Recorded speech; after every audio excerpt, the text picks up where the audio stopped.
नमस्कार दोस्तों, मैं अमर कुमार मांझी और आप देख रहे हैं अमर दृष्टि न्यूज। दोस्तों, आज हम एक ऐसे मुद्दे की बात कर रहे हैं जिसने पूरे देश की राजनीति और बहुजन समाज को हिलाकर रख दिया।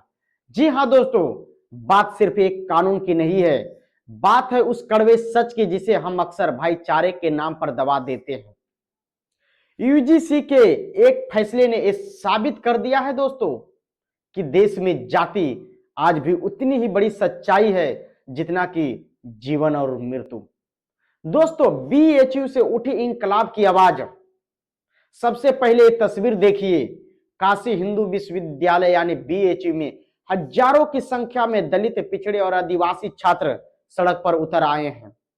ये छात्र किसी भीख की मांग नहीं कर रहे हैं, ये वे हक की मांग कर रहे हैं जो यूजीसी बिल के जरिए इन्हें मिलना चाहिए था। भाजपा सरकार के उन चेहरों को पर्दाफाश किया जा रहा है जो खुद को ओबीसी हितैषी बताते हैं, लेकिन जब हक देने की बारी आती है तो खामोश हो गए हैं। यूजीसी बिल पर रोक लगा दी गई, आखिर क्यों? जनता जवाब मांग रही है। अगर कानून लागू करना ही नहीं था तो बिल लाए ही क्यों थे? सिर्फ लोगों को कुछ पल भर जातियों में लड़ाने के लिए? आखिर सरकार चाहती क्या है? कि लोग जाति के नाम पर आपस में लड़ते रहें? इंसानियत नाम की कोई चीज नहीं है। चंद्रशेखर आजाद जो सांसद से सड़क तक दहाड़ रहे हैं।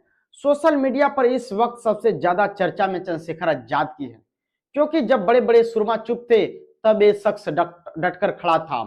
हैरानी की बात देखिए, एक तरफ कुछ लोग इन्हें नीचा दिखाने के लिए नीले सियार जैसे शब्दों का इस्तेमाल कर रहे हैं, तो वही दूसरी तरफ उनके विरोधी भी उनकी हिम्मत की दात दे रहे हैं।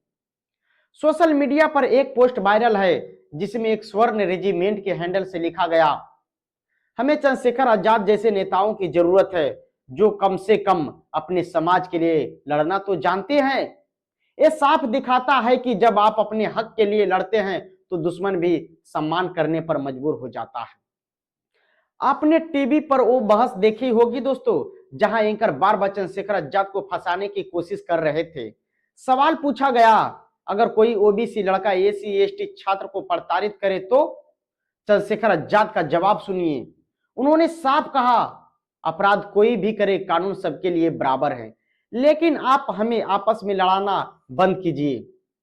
हम एक ही परिवार हैं, एसी एसटी ओबीसी। उन्होंने याद दिलाया कि जब मुख्यमंत्री के दफ्तर को गौमूत्र से धोया गया था तब क्या वे ओबीसी हिंदू नहीं था? जब मंदिर जाने पर अपमान हुआ तब वो भाईचारा कहां था? सिर्फ चंद्रशेखर ही नहीं, प्रियंका भारती ने भी टीवी डिबेट में एक जातिवादी बाबा की बोलती बंद कर दी। जब बाबा हिंदू एकता की दुहाई देने लगे तो प्रियंका ने सीधा सवाल दागा, महाराज क्या आप सवर्णों और दलितों के बीच अंतर जातीय विवाह यानी इंटरकास्ट मैरिज का आह्वान करेंगे? क्या चारों पीठों के शंकराचार्य में किसी भी दलित या पिछड़े को जगह मिलेगी? बस इतना सुनते ही बाबा के पास कोई जवाब नहीं था। यही वे दोहरा मापदंड है दोस्तों जिसे आज का युवा पहचान चुका है। क्या हुआ सुप्रीम कोर्ट में? दोस्तों, सबसे बड़ा सवाल सरकार की नीयत पर है। सॉलिसिटर जनरल कोर्ट में मौजूद थे, लेकिन आरोप लगा रहे हैं कि सरकार ने ठीक से पैरवी नहीं की। नतीजा महज 24 घंटे में नीयत बदल दिया गया। क्या हिंदू एकता सिर्फ वोट देने के लिए है? क्या हक मांगने पर हिंदू नहीं रह जाते? आज मीडिया का एक बड़ा हिस्सा एक खबर नहीं दिखाएगा, क्योंकि वहां भी खास विचारधारा के लोगों का कब्जा है। लेकिन सोशल मीडिया के जरिए जन आंदोलन रुकने वाला नहीं है दोस्तों। अब फैसला आपको करना है। क्या आपको लगता है कि चंद्रशेखर आजाद को इस मुद्दे पर एक देशव्यापी बड़ा आंदोलन शुरू करना चाहिए? क्या एसी एसटी ओबीसी अब एक होकर अपनी लड़ाई लड़ेंगे? अपनी राय कमेंट में बॉक्स में जरूर दे।